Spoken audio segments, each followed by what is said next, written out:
Olá! Hoje a gente vai mergulhar em um dos maiores desafios da ciência forense. Como é que se descobre a identidade de alguém quando não sobrou quase nada? É uma busca pela verdade que, na verdade, está escrita no nosso próprio corpo. Pois é, essa é a grande pergunta, né?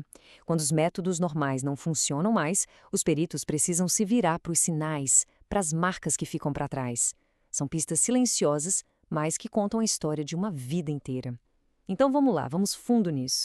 Para a gente começar a montar esse quebra-cabeça, a gente precisa primeiro entender as regras do jogo, a base científica em que toda a identificação forense se apoia.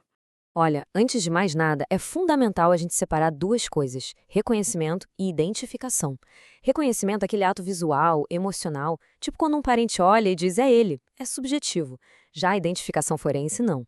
Ela é um processo científico, frio, objetivo, que compara dados de forma metódica. É a diferença entre dizer eu acho que é essa pessoa e provar cientificamente que é essa pessoa. Não tem margem para erro. E para que qualquer método de identificação seja confiável, ele precisa obedecer a esses 5 pilares aí. Pensem neles como a fundação de um prédio. Primeiro, a unicidade. A marca tem que ser exclusiva daquela pessoa. Segundo, a imutabilidade, ou seja, não pode mudar ao longo da vida. Terceiro, a pernidade, que garante que a marca resista até mesmo depois da morte. E, por fim, a praticabilidade e a classificabilidade, que garantem que o sistema funcione na correria do dia a dia, que seja fácil de usar e organizar. Bom, agora que a gente já sabe as regras, vamos falar do método mais famoso de todos, aquele que preenche todos esses requisitos com perfeição, uma verdadeira assinatura que a natureza nos deu. É ela, a datiloscopia. Ela é a grande estrela da identificação. De forma bem simples, ela estuda esses códigos de barras naturais que todo mundo carrega nas pontas dos dedos. Cada linha, cada voltinha, tudo ali forma um desenho que é só seu. No Brasil, o sistema que a gente usa oficialmente é o DIVU-7. Ele é genial de tão simples e classifica as digitais em 4 tipos básicos. A sacada toda está numa coisinha chamada delta, que é tipo um triângulo formado pelo encontro das linhas. Se não tem delta, é um arco. Se tem um delta para a direita, é uma presilha interna. Se o delta está para a esquerda, presilha externa. E se tiver 2 ou mais deltas, aí é um vertícilo. Simples, rápido e extremamente eficaz. E o sistema é tão robusto que ele pensa em tudo, até nos imprevistos. Por exemplo, se a pessoa não tem um dedo, ele ganha o código 0. Se uma cicatriz atrapalha a leitura da digital, ela é marcada com um X. Isso garante que a ficha de cada pessoa seja sempre completa, sem deixar nenhuma dúvida. Ok, mas e quando não tem mais impressões digitais? E quando não existem mais tecidos moles? Aí, a investigação precisa ir mais fundo. Literalmente. É hora de ouvir as histórias que os nossos esqueletos contam. É nesse momento que a antropologia forense entra em cena. Ela não vai te dar um nome e um CPF, mas ela constrói o que chamamos de perfil biológico. Qual era o sexo, a idade aproximada, a ancestralidade, a estatura. É como montar um retrato falado, só que usando ossos. E essas informações são ouro para diminuir o universo de pessoas desaparecidas e chegar mais perto da identidade.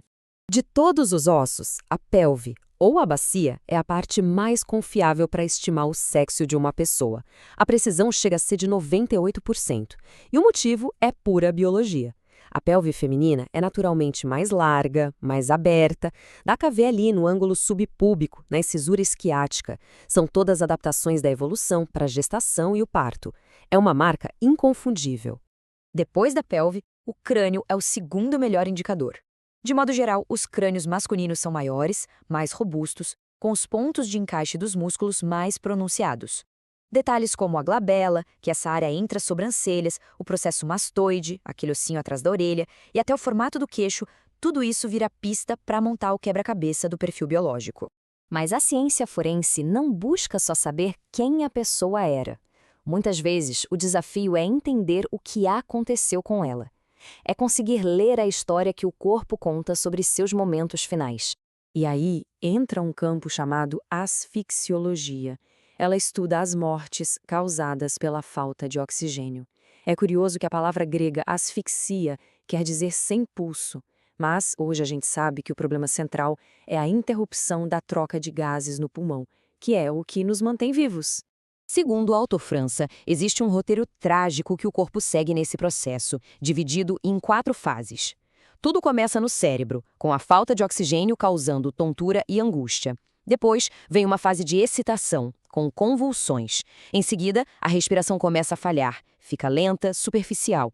E, por fim, o coração, que também precisa de oxigênio, começa a desacelerar, até parar.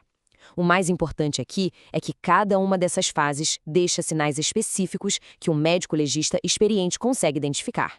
Das linhas únicas nas nossas digitais até a própria arquitetura dos nossos ossos, o corpo humano é um arquivo. Um arquivo de quem nós somos, de como vivemos. A ciência forense basicamente nos ensina a ler essas histórias, a transformar o silêncio em respostas. E isso faz a gente pensar, se todo contato realmente deixa um rastro, que história o nosso próprio corpo contaria se ele fosse a única evidência que restasse?